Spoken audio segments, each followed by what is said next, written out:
Russia ఆ దేశ మిత్రదేశం Belarus రెండో విడత అణ్వాయుధ డ్రిల్స్ నిర్వహించాయి.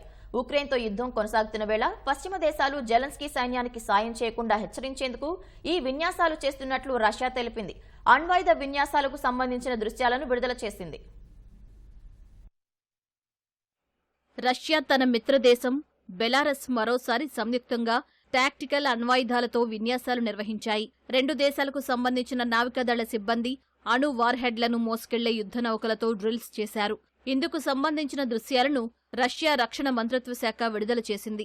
విన్యాసాల్లో భాగంగా ఇరు దేశాల బలగాలు క్షిపణి వ్యవస్థతో కూడా డ్రిల్స్ నిర్వహించాయని రష్యా సైన్యం ఓ ప్రకటనలో తెలిపింది.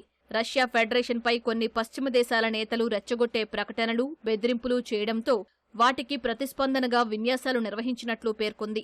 ఉక్రెయిన్లో తమ దళాల మోహరింపును తోసిపుచ్చలేమని ఫ్రాన్స్ అధ్యక్షుడు మేక్రాన్ వ్యాఖ్యానించడం, అమెరికా, ఇతర నాటో దేశాలు తాము ఉక్రెయిన్కు సరఫరా చేసిన ఆయుధాలను రష్యాపై ప్రయోగించడానికి అంగీకరించడం వంటి చర్యలపై రష్యా తీవ్ర ఆగ్రహం వ్యక్తం చేసింది. ఈ నేపథ్యంలోనే ఈ విన్యాసాలు నిర్వహించింది.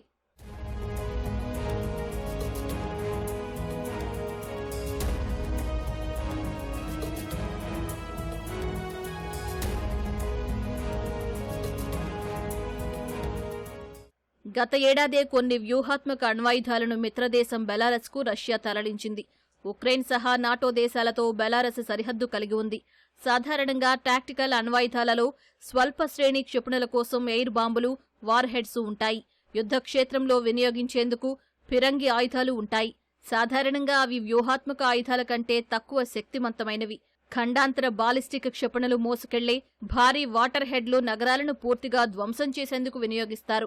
అయితే రష్యా యుద్ధ క్షేత్రంలో వినియోగించే అణ్వాయుధాలు రెండో ప్రపంచ యుద్ధం సమయంలో జపాన్ నగరాలపై అమెరికా వేసిన 2 అణుబాంబుల కంటే చాలా శక్తివంతమైనవని రష్యా అధ్యక్షుడు పుతిన్ పేర్కొన్నారు.